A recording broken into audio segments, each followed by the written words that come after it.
Hey guys, man beside once again and welcome to yet another video where today we are going to cover a completely new topic, that is your onboarding process, the onboarding checklist rather I should say. So in this video I'm going to give you the onboarding checklist. When you actually sign up a client, what to do after that. A lot of people and also me cover a lot about how to get client, but this particular thing remains untapped, that what to do after you get a client, because fulfillment is what is going to make you retainers. Because if you want to make the client stay with you like 5, 10, 12 months with you, right, and that is super important to get retainers, right, to get your increase your monthly recurring revenue. Not, it's not like that you are having one client and he's going on the leaving on the very next month, right. That will make your process look very hard and absolutely ridiculous, right? Because if you are focusing a lot on only getting clients and not focusing on fulfillment, your reputation is going to get worse, right? So that is why I'm going to talk about more about in this video on onboarding, how you can set up the onboarding and start the process. So if you are ready, then let's start.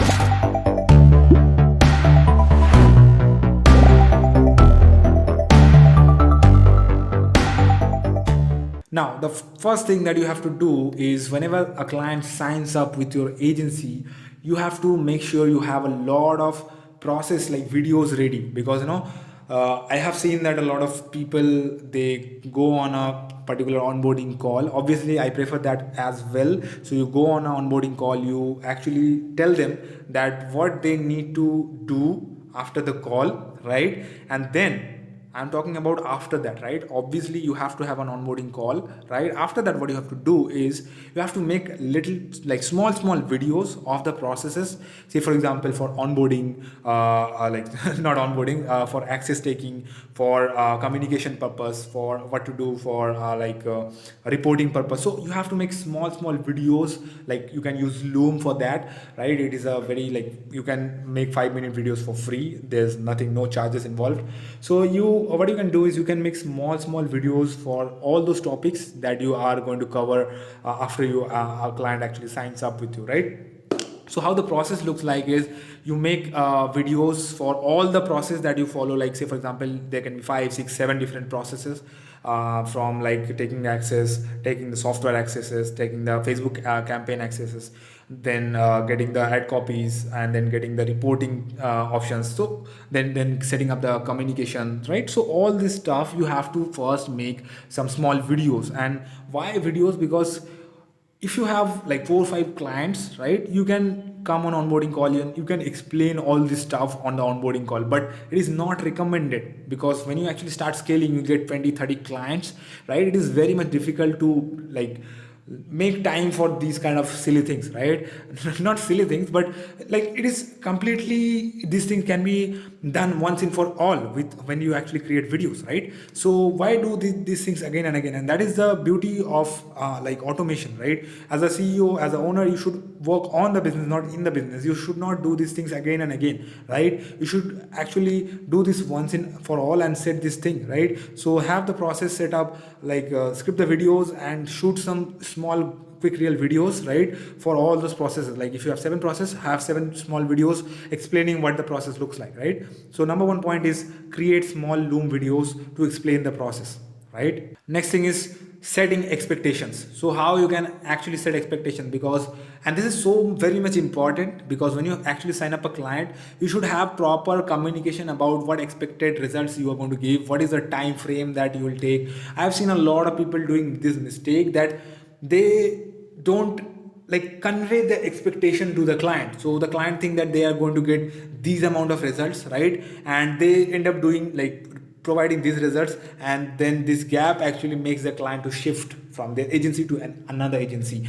Or maybe they have delivered that kind of results, or they have the capacity of deliver that kind of results, but the time frame, maybe they need 3 months for that, and the client is thinking that they are going to deliver that result in 1 month, right, or 2 months, right? So the time frame, the value, the revenue, all these expectations should be set, right? as soon as possible when the client signs up, because that is going to be a lot responsible for the success with your agency. Because if you have like given wrong expectation to the client, he is not going to stay with your agency for long, right?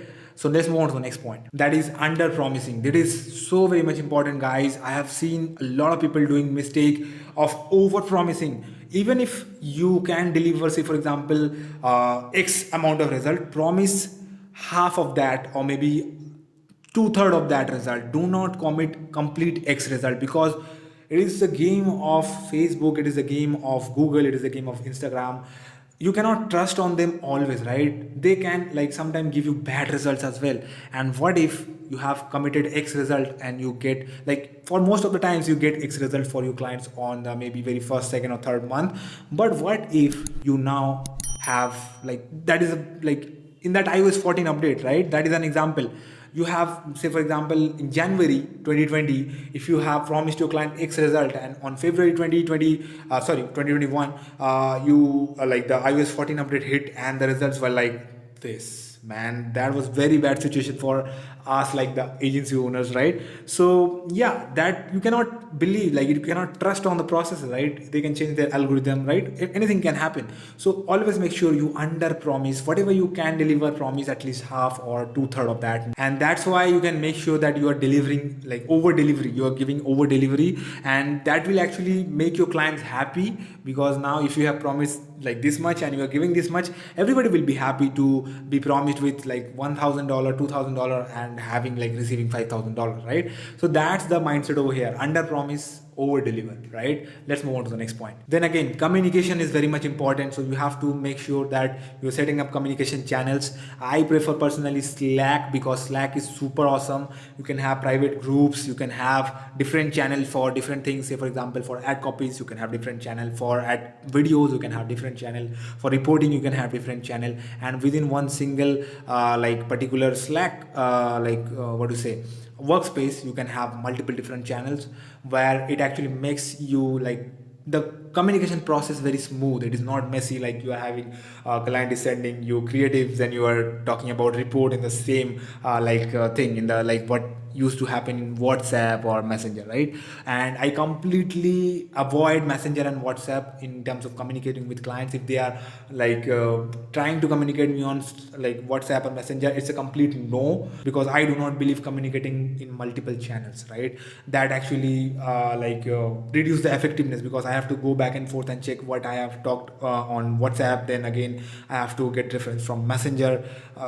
That makes the whole thing messy, right? So that's why I prefer only Slack, nothing else, right? Let's move on to the next point, that is asking for the access, right? That is super important, because if you are doing social media marketing, Google ads, or any kind of thing, you need a lot of access, like all the ad manager access, all the software access, so that you can particularly go through those softwares. What is the current process look like, right? After you have signed up the client, say for example for Facebook ad, you have to know that what is the landing page look like, whether the landing page is built on ClickFunnels, WordPress, or Magento, where, right? So that you can when you need to have some changes, you can tell them about the changes, how they can make that, right? So that it is very much easier for the clients to actually understand the improvement that you suggest, right?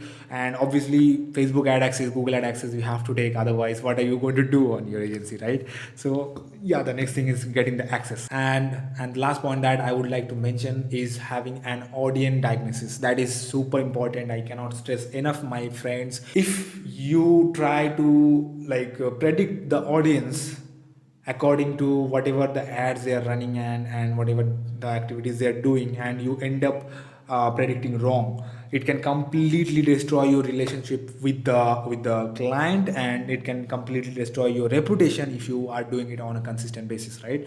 So do not try to predict or the audience of theirs on your own, because if they can if you can simply ask, and they will tell you, why to bother to predicting the audience by yourself. So do not try to predict the audience, rather have some sheets or have some PDFs, or maybe I prefer a Google Doc or Google form.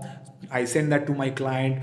There are a lot of bunch of different questions I ask them about their audience, right? Say for example, what is the price point they think their audience in terms of competitions, right? What is the feedback they generally get from their audience? What is the reviews, right? Like 5 star, 4 star.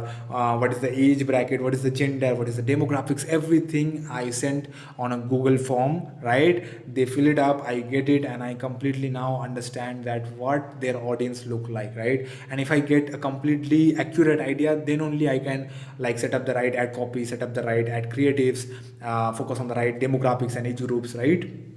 Because it is super important if you are doing Google ads, Facebook ads, or any kind of like Snapchat ads. If you have the wrong audience, right, you are not going to be successful and give results to the clients, right? So it is very much important you focus on the audience diagnosis, you understand the audience clearly before you actually proceed on running ads, right? And that is it. That is the process that I personally follow, and a lot of agency owners I have seen following this process, right? To actually onboard a client when they actually sign up, right? And then you start the game, like the ball rolling. Then you actually create the things on your part. You create the ad copies, you create the ad creatives, you create the ads, and let them run, right? So yeah, I hope you like the process. If you have like got some value out of this video, give this a thumbs up and subscribe to this channel, because I upload this kind of videos every single week. With that thing, Manav this side signing off. Bye bye.